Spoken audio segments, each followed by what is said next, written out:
Aku percaya akan Roh Kudus, gereja Kristus yang kudus, persekutuan para kudus, pengampunan dosa, kebangkitan badan, kehidupan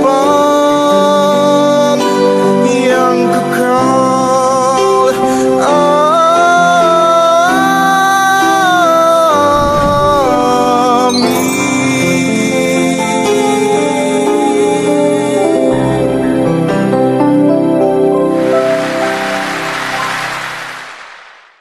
Salve. Pertama-tama saya mau buat disclaimer kepada semua audiens, bahwa video ini ditujukan kepada para pengikut Kristus di dalam gereja Katolik dan kepada siapa saja yang ingin mempelajari iman Katolik dengan tulus dan jujur. Tujuannya adalah katekese untuk memperkuat iman kepada Yesus Kristus dan memberikan tambahan pengetahuan tentang ajaran Kristiani di dalam gereja yang satu, kudus, Katolik, dan Apostolik, yang bersumber pada 3 pilar kebenaran yaitu Alkitab, tradisi suci gereja, dan magisterium gereja.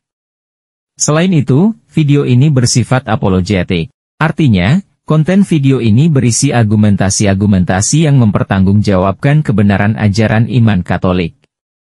Jika Anda bukan beragama Katolik, saya tidak menyarankan Anda untuk lanjut menonton karena ajaran iman yang dijelaskan mungkin berbeda dan tidak sesuai dengan ajaran iman di dalam agama Anda. Namun jika Anda tetap ingin lanjut menonton, itu adalah hak Anda masing-masing sebagai pribadi yang memiliki kehendak bebas dan saya tidak bisa melarangnya. Jika Anda tidak setuju dengan ajaran iman Katolik yang dijelaskan di dalam video ini, tidak apa-apa. Toh, ini bukan ajaran agama Anda. Sekarang mari kita simak videonya. Damai Kristus. Saudara-saudariku umat Katolik. Video ini dibuat untuk menyanggah video dari akun Cucu Paus yang menyerang iman Katolik tentang gelar Bunda Maria sebagai Ratu Surga. Begini. Katolik dan Protestan adalah dua agama yang berbeda. Sebagai dua agama yang berbeda tentunya sangat banyak perbedaan ajaran iman dari kedua agama ini. Walaupun pada kenyataannya Gereja Katolik melalui Konsili Trente pada tahun 1545 sampai 1563 menyatakan bahwa Protestantisme adalah bid'ah atau ajaran sesat. Namun hingga saat ini begitu banyak Katolik haters dari kalangan penganut Protestan yang menyerang iman Katolik begitu vulgar. Salah satu ajaran iman Katolik yang paling sering diserang adalah tentang Bunda Maria, Ibu Tuhan kita Yesus Kristus. Channel Cucu Paus, misalnya, adalah channel YouTube yang selalu menyerang iman Katolik. Di dalam salah satu videonya, Cucu Paus menyerang gelar Bunda Maria sebagai Ratu Surga. Menurut ilmu cocokmologi yang dianutnya, dengan tega si Cucu Paus ini menyamakan Bunda Maria Ibu Yesus dengan Semiramis, si pelacur dari Babylon, ibu dari Nimrod, Raja Babylon, yang mengawini Semiramis, padahal dia adalah ibunya sendiri. Sungguh sangat keterlaluan, tega sekali dia menyamakan Ibu Tuhan Yesus dengan pelacur dari Babylon. Membenci gereja Katolik yang adalah gereja Kristen perdana, mungkin bisa dimaklumi. Tapi membenci dan menghina Bunda Maria yang adalah Ibu Tuhan kita Yesus Kristus, itu adalah hujat yang sudah keterlaluan. Semoga Tuhan Yesus mengampuni jiwamu karena sudah menghina ibunya. Mari kita simak sepenggal videonya ya. Namun sebelum itu, jangan lupa like, subscribe, dan tekan tombol lonceng agar kalian tidak ketinggalan video-video dari channel Katolik Harus Tahu. Seperti yang Anda tahu, Gereja Katolik memanggil Maria sebagai Ratu Surga. Nah, hal ini sama sekali tidak ada di dalam Alkitab. Karena Alkitab tidak pernah menyebutkan bahwa Maria adalah Ratu Surga. Jadi, kok bisa sih gereja tersebut memanggil Maria sebagai Ratu Surga? Inilah jawabannya. Ini adalah Semiramis. Dan apakah Anda tahu bahwa anak-anak Israel atau Children of Israel pernah memuja dan menyembah Sang Ratu Surga? Yeremia 7 ayat 18 berkata, anak-anak mengumpulkan kayu, bapak-bapak menyalakan api, dan para perempuan mengaduk adonan untuk membuat kue bagi Ratu Surga. dan mereka menuangkan persembahan curahan bagi ilah-ilah lain untuk membuatku marah. Dia, Semiramis, mengklaim bahwa dirinya adalah sang ratu surga, dan dia juga mengklaim bahwa dirinya dilahirkan secara ilahi atau divinely born dalam bahasa Inggrisnya. Semua dari hal ini dimulai di dan dari Babel, Mesopotamia, dan anak cucu dari Nuh yaitu Kush memberontak melawan Tuhan Allah. Dia membangun menara Babel dan dia menikahi Semiramis. Dan anak pertama mereka adalah Nimrod atau Tamus, seperti yang kita sudah bicarakan di video sebelumnya. Dan dia adalah anak dari Kush. Alkitab menyebutkan soal Nimrod pada Kejadian 10 ayat 8. Dan Nimrod menjadi manusia Tuhan atau God-man kepada orang-orang, dan Semiramis, istrinya sekaligus juga ibunya, menjadi seorang ratu Babilonia kuno yang sangat kuat. Mungkin Anda bertanya, bagaimana bisa penyembahan ibu dan anak ini atau mother and child worship ini masuk ke dalam gereja Katolik? Para imam-imam Tamus di Roma di abad pertama, yang kedua, dan juga yang ketiga dengan cepat menemukan bahwa mereka bisa dengan gampang membuat transisi ke dalam kekristenan. Karena waktu Kaisar Konstantin memberikan pengumuman bahwa mereka akan jadi seorang Kristen, mereka, ya para imam besar dari penyembahan terhadap ibu dan anak tadi, berpikir untuk menemukan solusi akan hal ini. Dan inilah yang mereka lakukan, dan pada akhirnya mereka menemukan solusi, dan mereka membawa tradisi-tradisi mereka ke dalam gereja tanpa halangan dengan mempromosikan penyembahan ibu dan anak atau mother and son worship tadi. Akan tetapi bukannya memanggil ibunya sebagai Semiramis, Ishtar, Astaroth, Isis, Aphrodite, atau Venus, mereka mengubah namanya menjadi ya Maria. Dan alih-alih memanggil anaknya sebagai Tamus, Baal, Osiris, atau Kupit, mereka memanggilnya ya sebagai Yesus. Apa namanya tidak penting, karena konsep yang sama tetap ada di situ. Dan dari situ mereka mulai menyembah dewi dewa ibu dan anak mereka, hanya dengan mengubah namanya menjadi sama dengan nama-nama di dalam gereja. Nah, itu penggalan video si cucu paus yang menyamakan Bunda Maria dengan Semiramis, dan Yesus dengan Tamus. Saya serius tanya sama kamu, cucu paus. Apa kamu berterima kalau ibu kandungmu sendiri diajak orang dengan sebutan perempuan pelacur? Apa kamu gak sedih? Gak marah? Apa hatimu gak seperti diiris-iris silet kalau orang-orang mengata-ngatai ibu kamu pelacur? Berpikirlah 70 kali sebelum kamu mengejek ibu Tuhan Yesus yang bukan-bukan bos. Kamu pernah gak main ke rumah teman kamu, lalu ketemu ibunya? Emang kamu biasa gaya selengean di depan ibu temanmu? Gak kan? Lah sama ibu temanmu aja kamu hormat bukan main.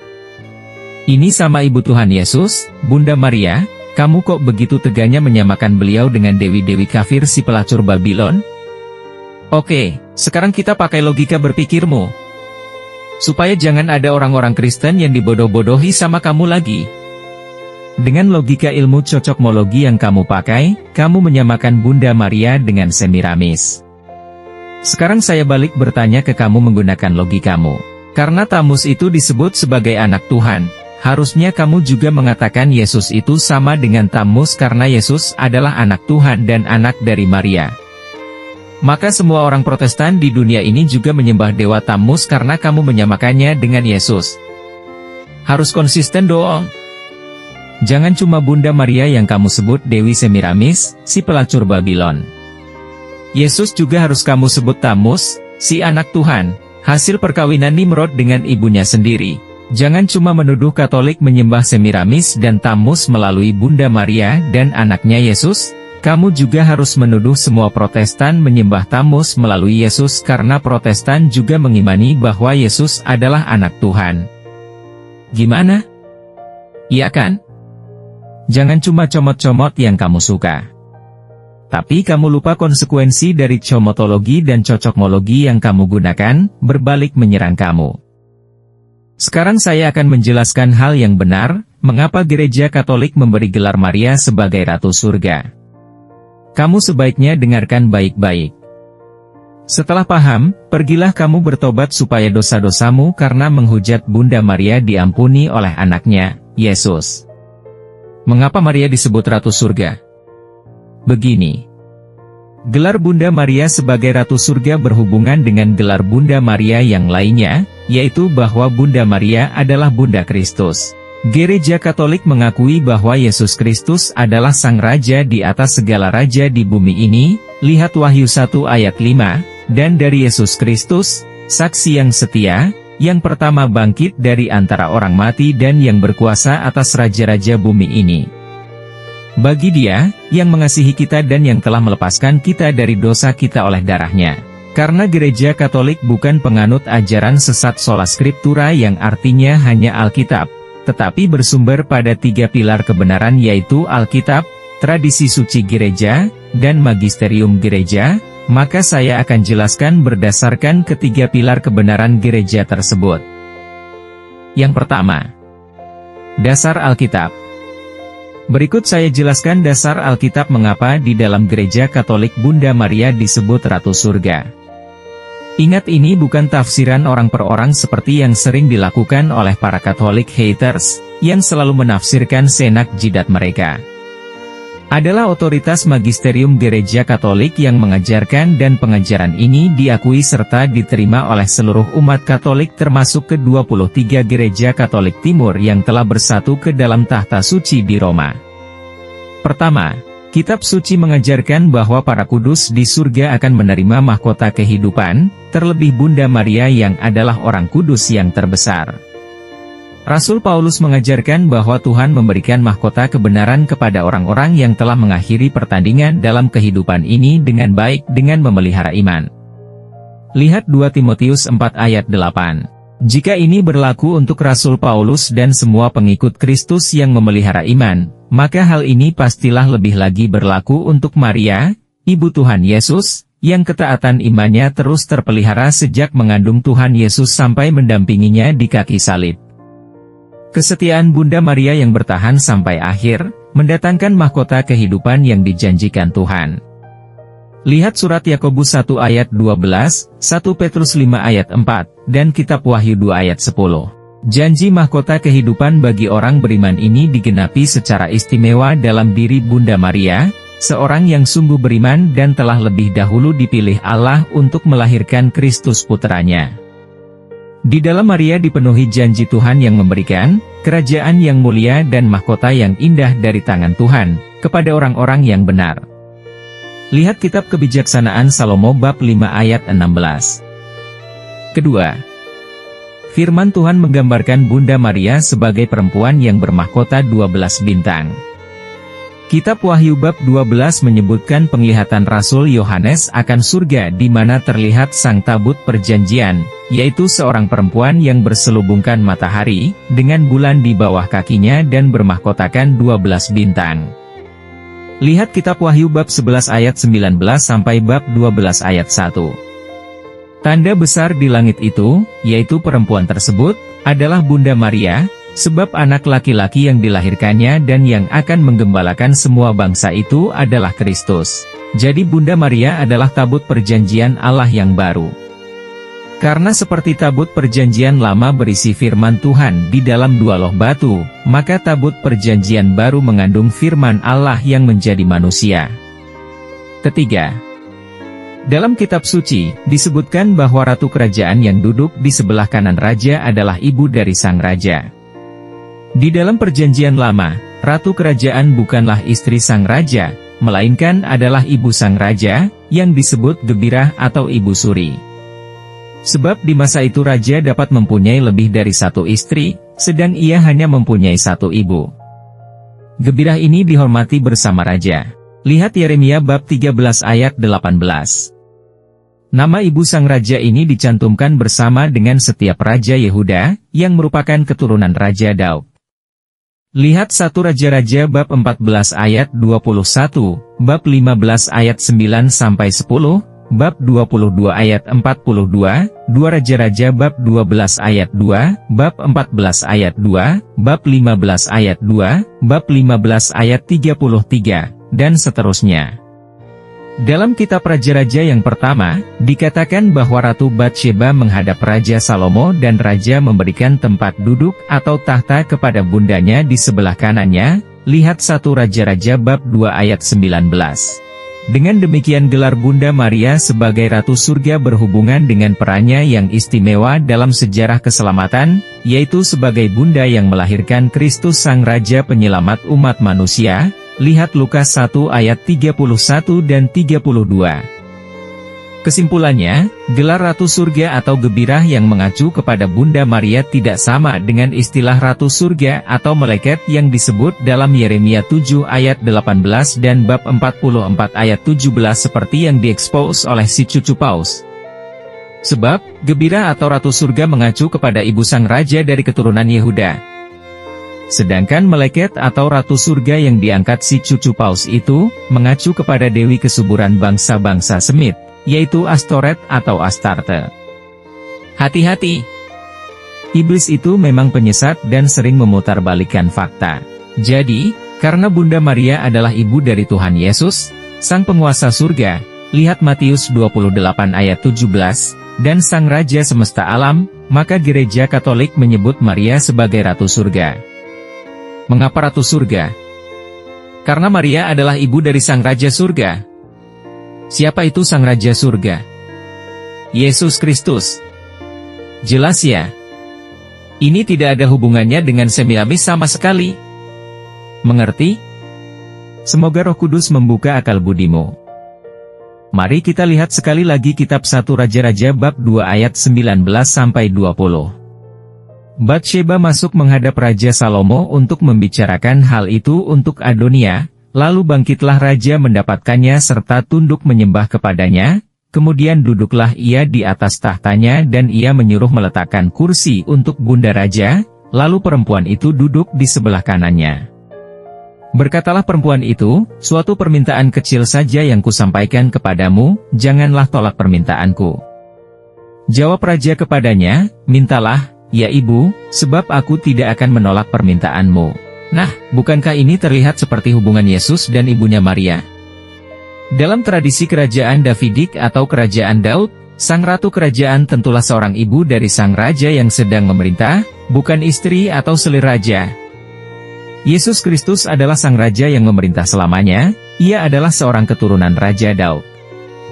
Dan dengan demikian, hukum kerajaan Daud bahwa sang ratu kerajaan adalah ibu dari sang raja tetap berlaku pula. Allah sendiri telah menjanjikan pada Daud bahwa kerajaan Daud tidak akan berkesudahan. Bila Yesus Kristus adalah sang raja, lalu siapakah ratunya? Jelaslah sang ratu kerajaan itu adalah ibunya, Bunda Maria sendiri. Kisah Ratu Batsheba dan Raja Salomo di dalam Perjanjian Lama itu adalah tipologi kisah Perjanjian Baru, di mana kisah itu menunjukkan dengan jelas bahwa kita dapat meminta bantuan kepada Bunda Maria supaya meneruskan permintaan kita kepada Kristus, putranya. Kristus sendiri mendengarkan permintaan ibunya ketika anggur habis saat pesta perkawinan di Kana. Mintalah, ya ibu, sebab aku tidak akan menolak permintaanmu. Kira-kira seperti itulah perkataan Yesus, jika ibunya datang meminta kepadanya. Berikut ini adalah ayat-ayat Alkitab di mana seorang ibu raja disebut sebagai ratu dan menjadi dasar Gereja Katolik memberikan gelar Ratu Surga kepada Maria, Ibu dan Tuhan dan Raja kita Yesus Kristus. 1. Kitab Wahyu bab 12 ayat 1. Seorang perempuan berselubungkan matahari dan bermahkotakan 12 bintang. 2. Kitab 1 Raja-Raja bab 2 ayat 19. Raja Salomo memberikan tempat kepada Batsheba, ibunya, di sebelah kanannya, demikian pula Kristus, kepada bundanya. 3. Kitab Nehemia bab 2 ayat 6. Bunda sang raja sebagai ratu, duduk di sisi raja. 4. Surat 2 Timotius bab 4 ayat 7-8. Rasul Paulus mengatakan bahwa baginya telah tersedia mahkota kebenaran, karena telah memelihara iman. 5. Surat Yakobus bab 1 ayat 12. Mereka yang bertahan sampai kesudahannya akan menerima mahkota kehidupan. 6. Surat 1 Petrus bab 5 ayat 4. Gembala Agung akan memberikan kamu mahkota yang tidak dapat layu. 7. Kitab Wahyu 2 ayat 10. Yesus akan memberikan mahkota kehidupan kepada umat beriman. 8. Kitab Kebijaksanaan Salomo bab 5 ayat 16. Orang-orang benar akan menerima mahkota yang indah dari tangan Allah. Alasan yang kedua mengapa Gereja Katolik menyebut Bunda Maria sebagai Ratu Surga berdasarkan tradisi suci gereja. Berikut saya berikan ajaran-ajaran tradisi suci gereja yang disampaikan oleh para bapak gereja mengapa Maria disebut Ratu Surga. Pertama, Santo Athanasius, tahun 296–373. Jika sang anak adalah raja, maka ibu yang melahirkannya adalah layak dan sungguh pantas disebut sebagai ratu dan yang berkuasa. Seperti dikutip oleh Santo Alfonsus Liguori, dalam The Glories of Mary, chapter 1. Kedua, Santo Efraim, tahun 306–373 Masehi. Wanita mulia dan surgawi, majikan, ratu, lindungi dan jagalah saya di bawah sayapmu, supaya jangan setan penabur kehancuran berkuasa atasku, supaya jangan musuh jahatku berjaya atasku. Diterjemahkan dari Santo Efraim, Oratio et Smam Dei Matrem, Opera Omnia, et Asemani, T. Ketiga, Graece, Roma, tahun 1747, halaman 546. Ketiga, Santo Andreas dari Kreta, abad ke-7. Bundanya yang tetap perawan yang dari rahimnya, Tuhan mengambil rupa manusia. Kini dipindahkan olehnya dari tempat tinggalnya di dunia menjadi ratu umat manusia.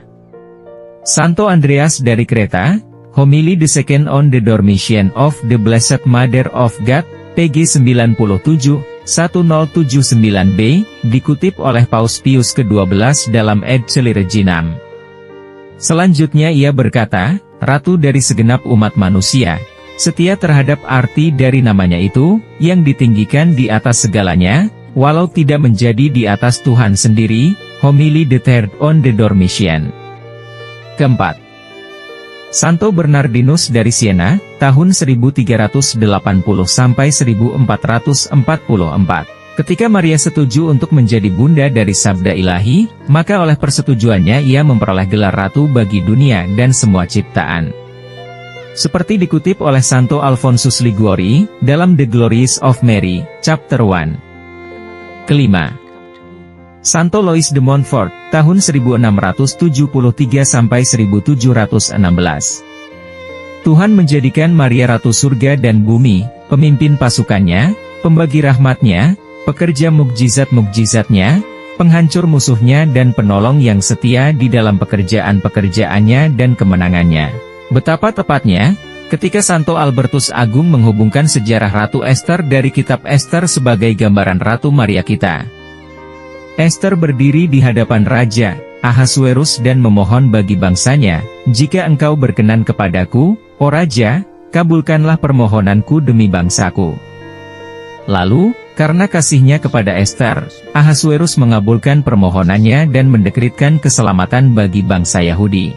Maka, bagaimana Tuhan dapat menolak Bunda Maria, yang dikasihinya dengan limpah, ketika ia memohon bagi bangsanya, yaitu para pendosa yang mempercayakan diri mereka kepadanya? Santo Alfonsus Liguori, The Glories of Mary, et Monsignor Charles Dolan, New York, Alba House tahun 1988, halaman 4–5. Alasan yang ketiga mengapa Gereja Katolik menyebut Bunda Maria sebagai Ratu Surga berdasarkan magisterium gereja. Berikut saya berikan ajaran-ajaran magisterium gereja, yaitu wewenang mengajar para pemimpin Gereja Katolik penerus Santo Petrus mengapa Maria disebut Ratu Surga. 1. Paus Pius ke-12, tahun 1876–1958, dalam Ed Celi Reginam, ia, Sang Putra Allah, memantulkan kemuliaan, keagungan dan kekuasaan kerajaannya kepada Bunda Surgawinya, sebab setelah dihubungkan dengan Sang Raja dari para martir di dalam karya penebusan umat manusia sebagai Bunda dan kawan sekerja, Kooperatif, Bunda Maria tetap selamanya diasosiasikan dengan Kristus, dengan kuasa yang hampir tak terbatas, di dalam pembagian rahmat Allah yang mengalir dari penebusan Kristus. Yesus adalah Raja sepanjang kekekalan, oleh karena kodratnya maupun haknya sebagai pemenang, melalui Dia, dengan Dia dan di bawah Dia. Maria adalah Ratu oleh karena rahmat Tuhan, oleh hubungan ilahi, oleh haknya sebagai pemenang dan oleh pemilihan yang sifatnya khusus. Homily the Second on the Dormition of the Blessed Mother of God, page 97, 1079b, quoted by Pius XII in Ecce Reginam. 2. Paus Pius ke-12 dalam Konstitusi Apostolik, Munificentissimus Deus, MD, tahun 1950. Sering ada teolog dan pengkhotbah yang mengikuti jejak Bapa Gereja yang suci. Lihat Santo John dari Damaskus, Obcit Homili kedua nomor 11, Santo Modestus di Encomium, telah dengan bebas menggunakan kejadian dan ekspresi yang diambil dari kitab suci untuk menjelaskan iman mereka tentang diangkatnya Maria ke surga. Beberapa menggunakan perkataan dari kitab Mazmur, "Bangunlah, oh Tuhan, ke tempat peristirahatanmu. Engkau dan tabut yang telah kau kuduskan." Lihat Mazmur 131 ayat 8, dan telah melihat tabut perjanjian yang dibangun atas kayu yang tidak rusak dan ditempatkan di bait Allah, sebagai gambaran dari tubuh perawan Maria yang termurni, yang dijaga dan dibebaskan dari segala kerusakan kubur dan diangkat kepada kemuliaan surgawi. Mereka juga menjabarkan Maria sebagai Sang Ratu yang masuk dengan kemuliaan ke dalam ruang-ruang surga dan duduk di sisi kanan Sang Penebus Ilahi, MD 26. Keserupaan antara Bunda Allah dan Putra Ilahinya, dalam hal kemuliaan dan martabat tubuh dan jiwanya, keserupaan yang mencegah kita untuk berpikir bahwa Sang Ratu Surga terpisah dari Sang Raja Surga, membuat suatu keharusan bahwa Maria harus berada hanya di mana Kristus berada. Santo Bernardinus dari Siena, In Assumptione de Mari Virginis, Sermo ke-11.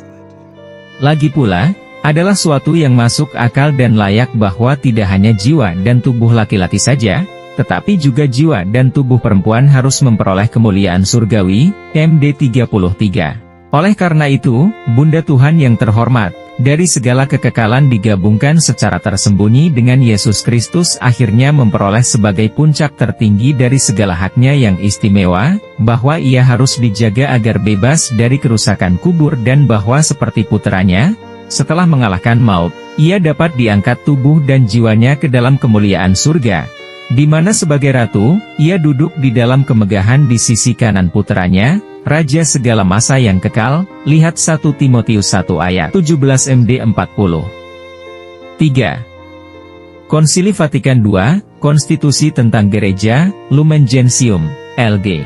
Akhirnya perawan tak bernoda, yang tidak pernah terkena oleh segala cemar dosa asal, sesudah menyelesaikan perjalanan hidupnya di dunia, telah diangkat melalui kemuliaan di sorga beserta badan dan jiwanya. Ia telah ditinggikan oleh Tuhan sebagai Ratu alam semesta, supaya secara lebih penuh menyerupai putranya, Tuhan di atas segala Tuhan. Lihat Wahyu 19 ayat 16, yang telah mengalahkan dosa dan maut, LG 59. 4. Katekismus Gereja Katolik, KGK, 966. Akhirnya perawan tak bernoda, yang tidak pernah terkena oleh segala cemar dosa asal, sesudah menyelesaikan perjalanan hidupnya di dunia, telah diangkat memasuki kemuliaan di surga beserta badan dan jiwanya. Ia telah ditinggikan oleh Tuhan sebagai Ratu alam semesta, supaya secara lebih penuh menyerupai putranya, Tuhan di atas segala Tuhan, yang telah mengalahkan dosa dan maut, LG 59, bandingkan dengan pengumuman dogma mengenai Maria diangkat ke surga oleh Paus Pius ke-12 tahun 1950 di S 3903. Terangkatnya perawan tersuci adalah satu keikutsertaan yang istimewa pada kebangkitan putranya dan satu antisipasi dari kebangkitan warga-warga Kristen yang lain. Jadi kesimpulannya, Gereja Katolik mengajarkan bahwa Bunda Maria, Ibunda Yesus Kristus, memiliki tempat istimewa di surga. Gelar Ratu Surga diberikan kepadanya sebagai bentuk penghormatan atas peran uniknya dalam sejarah keselamatan dan semuanya punya landasan Alkitabnya, landasan tradisi suci gerejanya, dan landasan ajaran magisterium gereja. Ajaran tentang Maria Ratu Surga adalah bagian integral dari iman Katolik. Gelar ini diberikan kepada Bunda Maria sebagai pengakuan atas peran uniknya dalam sejarah keselamatan dan sebagai tanda penghormatan atas keutamaan-keutamaannya. Bagi umat Katolik, Maria adalah teladan iman dan sumber penghiburan, serta menjadi perantara yang kuat dalam doa. Ajaran tentang Maria Ratu Surga seringkali disalahpahami dan difitnah oleh para Katolik haters yang kurang literasi dan sering menggunakan ilmu cocokmologi. Penting untuk diingat bahwa Maria bukan Allah. Ia tidak memiliki kekuatan untuk menyelamatkan kita. Hanya Yesus Kristuslah yang menjadi satu-satunya jalan keselamatan. Maria hanya membantu kita mendekatkan diri kepada Yesus Kristus, seperti istilah Latin kuno yang mengatakan et Jesum per Mariam. Semoga mencerahkan. Tuhan Yesus memberkati. Aku percaya akan Roh Kudus, Gereja Kristus yang kudus, persekutuan para kudus, pengampunan dosa, kebangkitan badan kehidupan.